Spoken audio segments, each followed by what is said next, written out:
Your thoughts create your destiny. And you think 60 to 70,000 thoughts in one day, and 90% of those thoughts are the same thoughts as the day before, well, then your life isn't going to change very much as long as you're thinking the same way. Welcome to Great Advice Channel. The greatest power a person can have is focused mind. That is where all your power is. Let's discover your power together. Before we start, hit the subscribe button and don't miss new videos. And those same thoughts lead to the same choices. The same choices lead to the same behaviors.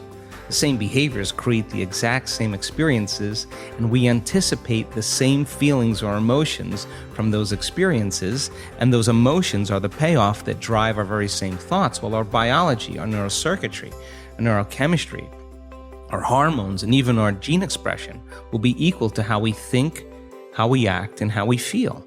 And how we think, how we act, and how we feel is called our personality. And our personality creates our personal reality. That's it.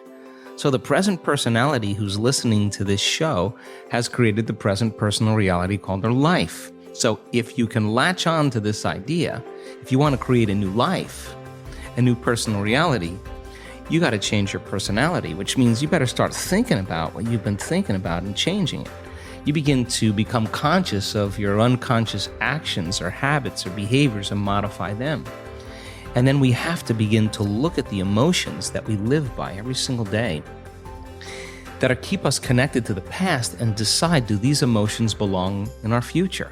So most people are trying to create a new personal reality as the same personality, and it doesn't work. You literally have to become someone else. So the principle in neuroscience says that nerve cells that fire together wire together. You keep thinking the same way, making the same choices, demonstrating the same habits, creating the same experiences that stamp the same networks of neurons into the same patterns, all for the familiar feeling called you. And you do that for 10 years on end. You're going to begin to hardwire certain patterns in your brain that becomes your identity. And by the time we're 35 years old, it kind of becomes fixed, right? And psychology used to say that you can't change that, but we now know that you can. So then that kind of box in the brain, that is the habit of ourselves. It's we're 95% of the time running a series of programs. So then sitting and doing the work, we have to become disentangled from those programs. And so the moment you decide to do something differently or make a new choice, what most people don't want to face is that discomfort. And that discomfort, that uncertainty, that lack of predictability, that unknown is what people are afraid of, because they'd rather live in guilt.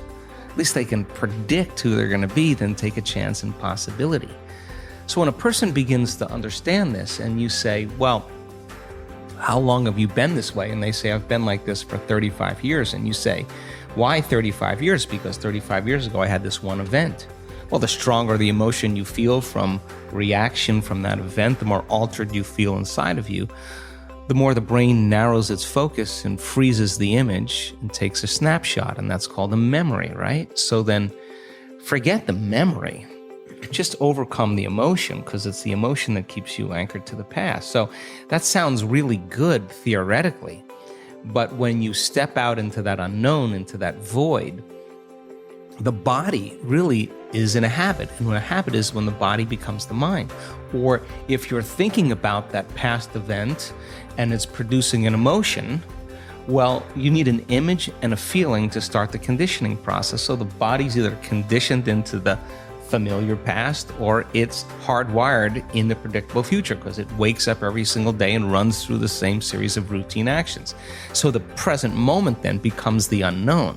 When people start feeling that discomfort, Jay, they'd rather get on their cell phone and call someone, or get up and say, I can't meditate, or, I have too much to do. They excuse themselves.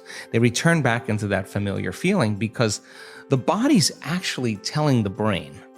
A habit is when the body becomes the mind. So the body's stepping out into the unknown and says, ooh, I'd rather feel guilty. I'd rather feel unhappy than be in this discomfort. So then, at least then when they return back to that familiar feeling, then they feel safe. So they step out in the unknown, and the body starts influencing the mind, saying, you can start tomorrow. You're too busy. It's your mother's fault. It's your culture's fault. I don't have enough money. This isn't going to work.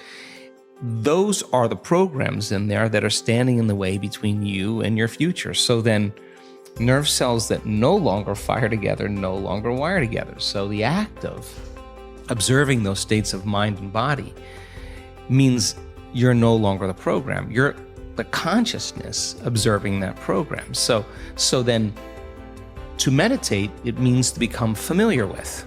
So as you become familiar with those thoughts, you become conscious of how you speak, you become aware of how you act, you notice how you're feeling.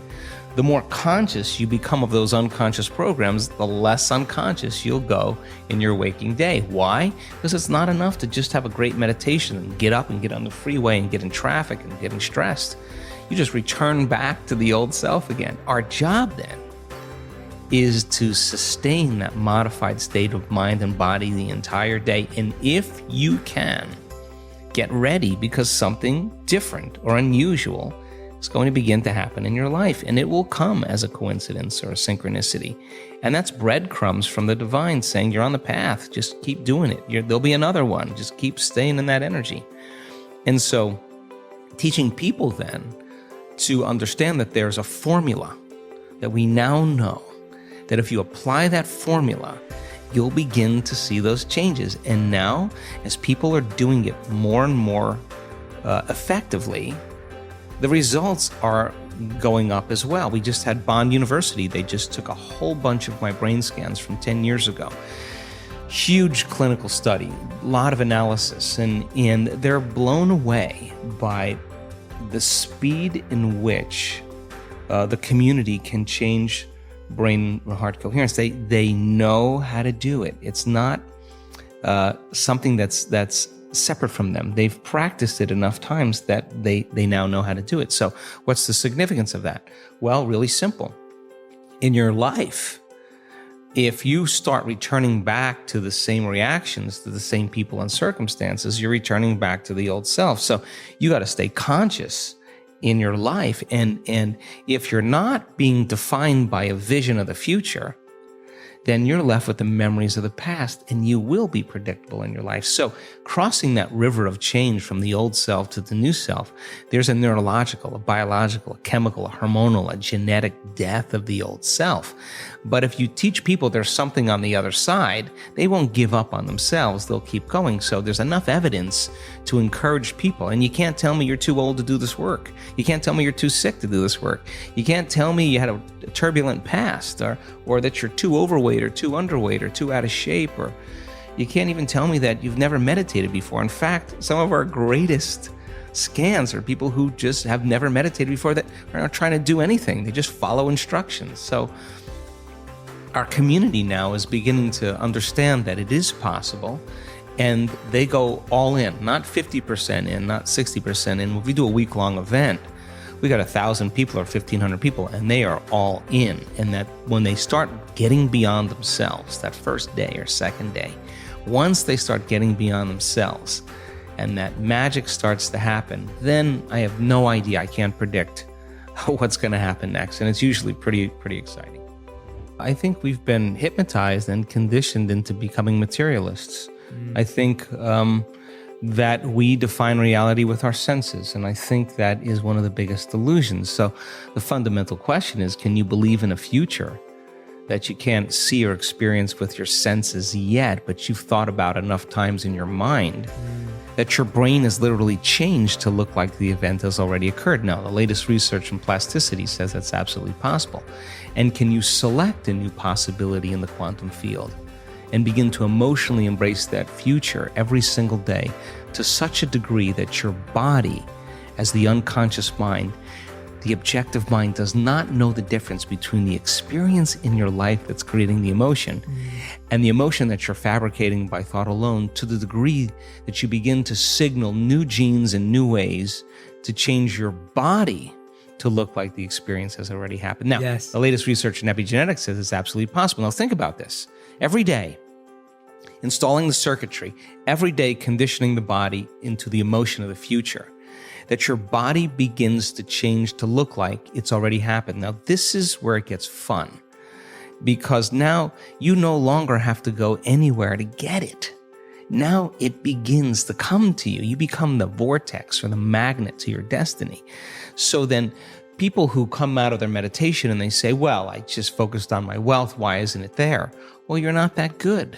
If you're asking why isn't it there, you're back to the old person again. Stay in that state for an extended period of time as an experiment, as the scientist in your life, to keep your energy connected to the dream of your future. And then see what kind of effects begin to take place without moving into impatience, without moving into frustration, without starting to analyze why it hasn't happened or when. That is the trap of defining reality with your senses. So you have the thought of your future and you don't see it, then you experience separation. But people who are practicing this work, they have the thought of their future and they feel the emotion of their future. They're still connected to it, right? So that takes practice. And it's just learning, like hitting a golf ball, hitting a tennis ball, dancing the salsa, crocheting, whatever it is. You gotta start out staying real conscious and learning. Then you get good at it and it gets to be instrumental. It gets to be fun. And that's what I want for everybody, that the act of creation should be a blissful, playful, ecstatic, loose, free process. Have a great time. If you like this video, please subscribe, like, and share it with your friends. Take care.